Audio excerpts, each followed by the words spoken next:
With Swati ಚಾನೆಲ್ಗೆ ಎಲ್ರಿಗೂ ಆತ್ಮೀಯವಾದ ಸ್ವಾಗತ. ಚಿನ್ನದ ಬೆಲೆ ವಿಚಾರದಲ್ಲಿ ಕೆಲವೊಂದಷ್ಟು ಇಂಪಾರ್ಟೆಂಟ್ ಅಪ್ಡೇಟ್ಸ್ಗಳು ಬಂದಿದೆ. ನಾವ್ ಇವತ್ತೇನು 14,000 15,000 1 ಗ್ರಾಮಿನ ಚಿನ್ನಕ್ಕೇನೆ ಇಷ್ಟೊಂದೆಲ್ಲ ಕಾಸ್ಟ್ಲಿ ಆಗ್ತಾ ಇದೆ, ಇಷ್ಟೆಲ್ಲ ಬೆಲೆ ಏರಿಕೆ ಆಗ್ತಾ ಇದೆ ಅಂತ ನೋಡ್ತಾ ಇದೀವಿ.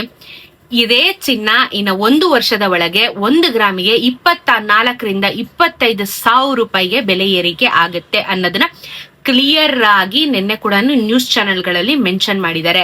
ಏನಕ್ಕೆ ಎಷ್ಟು ದಿನ ನಾವು ಬೇರೆ ದೇಶದಲ್ಲಿ ಯುದ್ಧ ನಡೀತಿತ್ತು, ಬಿಡು ಹೋಗ್ಲಿ ನಮ್ಗೆ ಯಾಕೆ ಅಂತ ಅನ್ಕೋತಿದ್ವಿ. ಆದ್ರೆ ಈಗ ಇದು ನಮ್ಮ ಬುಡಕ್ಕೆ ಬರೋದಿಕ್ಕೆ ಶುರುವಾಗಿದೆ. 2 ತಿಂಗಳುಗಳ ಕಾಲ ನಮ್ಮ ಗೌರ್ಮೆಂಟ್ ಯಾವ್ದೇ ಆಗಿರ್ಬೋದು, ಯಾವ ಗೌರ್ಮೆಂಟ್ ಆದ್ರೂ ಆಗಿರ್ಬೋದು, ಅದನ್ನ ಸಸ್ಟೈನ್ ಮಾಡೋದಕ್ಕೆ ಏನೆಲ್ಲ ವ್ಯವಸ್ಥೆಗಳು ಬೇಕು ಅಥವಾ ಇಂಪೋರ್ಟ್ ಮಾಡ್ಕೊಳಕ್ ವ್ಯವಸ್ಥೆಗಳು ಬೇಕು, ಎಲ್ಲಾ ರೀತಿ ಪ್ರಯತ್ನನೂ ಮಾಡಿದ್ರು.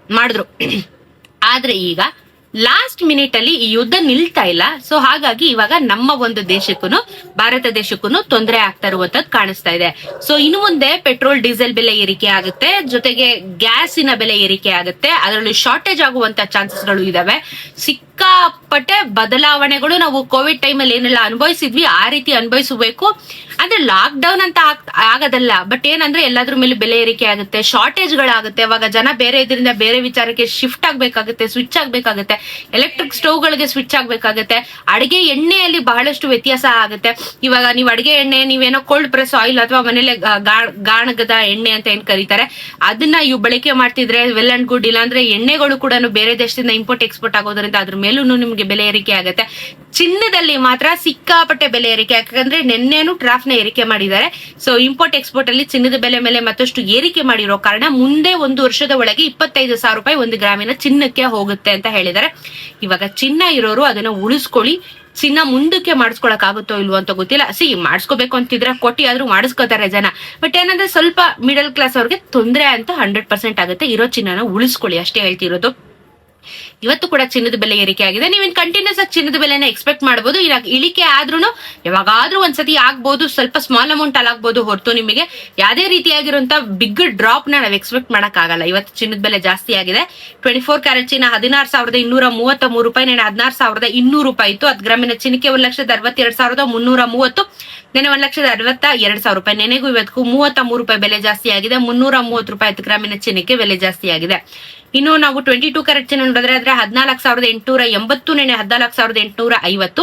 10 ಗ್ರಾಮಿನ ಚಿನ್ನಕ್ಕೆ 1,48,800, ನೆನೆ 1,48,500. ನೆನೆಗೂ ಇವತ್ತು 30 ರೂಪಾಯಿ ಬೆಲೆ ಜಾಸ್ತಿ ಆಗಿದೆ. 300 ರೂಪಾಯಿ 10 ಗ್ರಾಮಿನ ಚಿನ್ನಕ್ಕೆ ಬೆಲೆ ಜಾಸ್ತಿ ಆಗಿದೆ.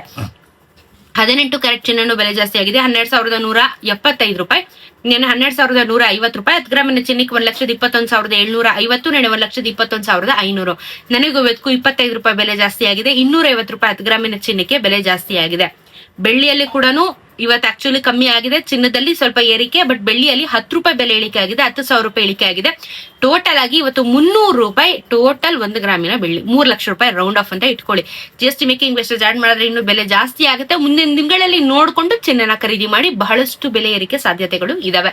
ಎಲ್ಲಾ ರೀತಿಯ raw materials, gas, petrol, diesel ಎಲ್ಲಾದ್ರ ಮೇಲೂ ಬಸ್ ಪ್ರೈಸ್ ಕೂಡ ಏರಿಕೆ ಮಾಡ್ತೀನಿ ಅಂತ ನೆನ್ನೆ ಹೇಳ್ತಾ ಇದ್ರು. ಆಕ್ಚುಲಿ ಯಾಕಂದ್ರೆ ಬಸ್ಗೆ ತುಂಬಾ ಡೀಸೆಲ್ ಬೇಕು. 26,000 ಬಸ್ಗಳು ಕರ್ನಾಟಕದಲ್ಲಿ ಇದೆ ಅಂತ ಹೇಳ್ತಾ ಇದ್ರು. KSRTC, BMTC ಸೇರಿ ಎಲೆಕ್ಟ್ರಿಕ್ ಬಸ್ಗಳು 1,800 ಇದೆ ಅಂತ ಲೆಕ್ಕ ಕೊಡ್ತಾ ಇದ್ರು.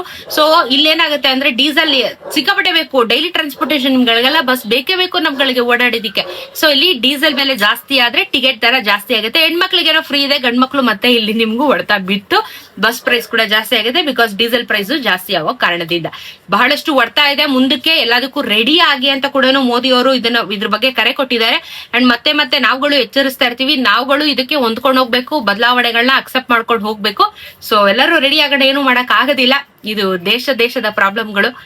ಆರೋಗ್ಯ ಸಮಸ್ಯೆ ಅಲ್ವಲ್ಲ, ದೇಶದ ಪ್ರಾಬ್ಲಮ್. ಏನಾದ್ರೂ ಒಂದು ಹೊಸ ಸೊಲ್ಯೂಷನ್ ಅಂತೂ ಸಿಗುತ್ತೆ. ಆರೋಗ್ಯ ಸಮಸ್ಯೆ ಆದ್ರೆ ಸೊಲ್ಯೂಷನ್ಗಳು ತುಂಬಾ ಕಷ್ಟ ಇದೆ. ಕೋವಿಡ್ ತರ ಎಲ್ಲ ಆದ್ರೆ ತುಂಬಾ ಕಷ್ಟ ಲೈಫ್.